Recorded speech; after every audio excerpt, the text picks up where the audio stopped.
Has anyone else noticed that lip plumping glosses are making a huge comeback this year? Now, you could make the argument they never really went away or went out of style, but I have been noticing more brands releasing new ones at the drugstore recently. So my favorite drugstore lip plumper over the past few years has been the Milani Keep MAXXX Plumping Gloss, but we just got new ones from Maybelline and NYX, and I've been testing these all out side by side for the past 5 days, taking before and after so we can compare them and see, are they really doing anything? So let's dive in, but first, if you're new here, I'm Miranda. This channel is dedicated to budget beauty. If that sounds like your vibe, hit subscribe. Now, before we get into comparing these 3 plumpers specifically, I do want to talk about what makes lip plumpers plump.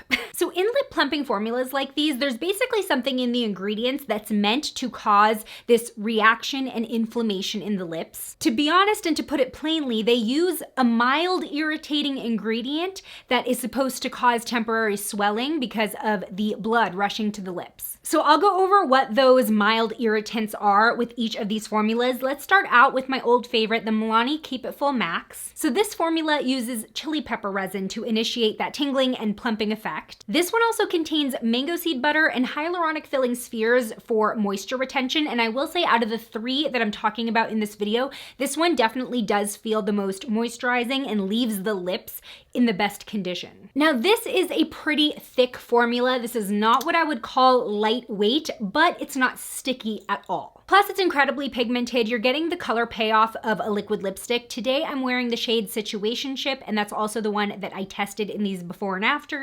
Now, the sensation of this product, to me, is very different than the other 2. The other 2 feel like hot tingling. This one feels cooling tingling, but it's noticeable, and your mileage may vary depending on how reactive and sensitive you are. Now, with this lip plumper, I could definitely see the effect at the 15-minute mark. You can see with this before and after, my lower lip is rounder and more full at the bottom. You can also see some of my lip lines under the gloss have sort of filled out. They're not as noticeable, which makes my lips look fuller, but the top lip kind of looks the same, I won't lie. However, by 30 minutes, I feel like the effect is nearly gone. My lips do still look smoother, but the plump effect has gone significantly down. Okay, next let's move into these 2 new drugstore lip plumping glosses. The first one being the Maybelline Lifter Plump Gloss. So this also uses chili pepper for the plumping effect, but looking in the ingredients, this also has peppermint oil and coconut oil. Now let me tell you, this product stung the most out of all 3 of these, as well as probably out of any lip plumper I have ever tried.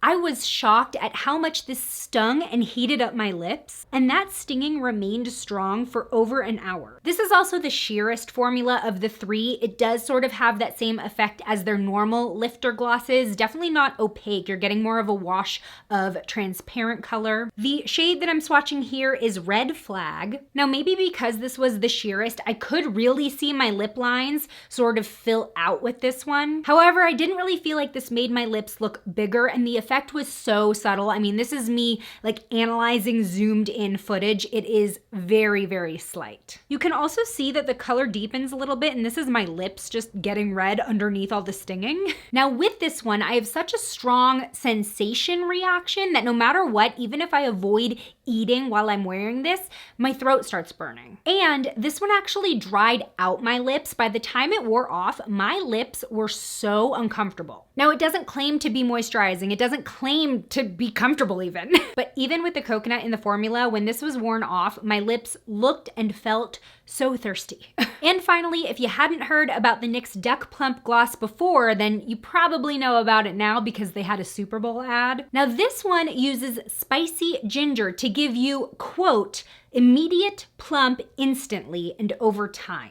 Now with this one, the sensation is definitely more heat, but for me, I feel like it's tolerable and it lasts maybe 30 minutes max. You also get a good amount of pigmentation with these glosses, very similar to the Milani ones. You're getting a lot of color. This shade is called Mauve Out of My Way. Unfortunately with this formula though, I find that the color does feather outside of the lip lines, so I would suggest using a lip liner to avoid that. Now as far as the plumping effect, I felt that this was the most subtle out of all three, I mean, it was barely noticeable, even zoomed in. Now, again, I could see my lip lines filling out just a bit, definitely less than the Maybelline one though. And really, it is so subtle that I can't say this would be obvious in person to the naked eye. Now, again, the thing with these lip plumpers is that they're gonna work so differently from person to person, especially with the ones that use chili pepper as the plumping ingredient. I feel like chili pepper is very common in a lot of diets. So if you're used to having that on your lips, like with spicy food, then you might be like too tolerant of it for these to really make an effect. Plus, it was kind of weird that like the Maybelline one stung the hell out of me,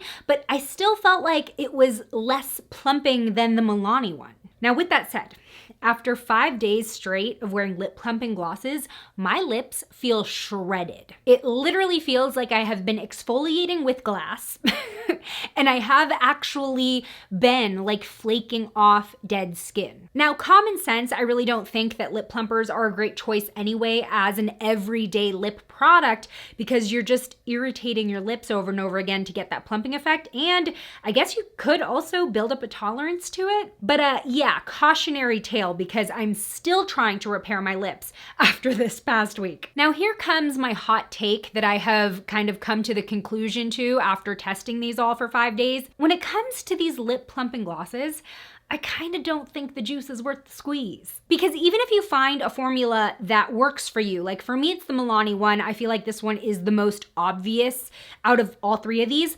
It's still so temporary. Because as soon as the tingling starts wearing off, the plumping starts going down. Like the effect is over, the reaction is working its way out. So unless you're reapplying these all day, which would mean re-irritating your lips all day, going through the heat and the tingling, and frankly, I think that would make your lips feel awful at the end of the day, it's just too temporary of an effect. I personally feel like a way better solution would be to learn how to overline your lips. Like, yeah, there's a learning curve, but then once you get the hang of what looks good on your face, like that will last all day and it won't hurt. Personally, I don't see myself buying into any more of these lip plumping gloss releases unless something really innovative and different comes along. I just kind of feel like with how temporary they are, they fall a little bit into the gimmicky category. Sue me. Sue me. But I want to know, what do you think of lip plumping glosses, and do you have a drugstore favorite that you swear by and that really works for you? Because I want to know what that is in the comments below. Today's shout out goes to Miss Carrie Berry. Thanks for being a member of the Slashed Squad, and join me over in this video next where I do a full face of makeup with products under $2. I'll see you over there.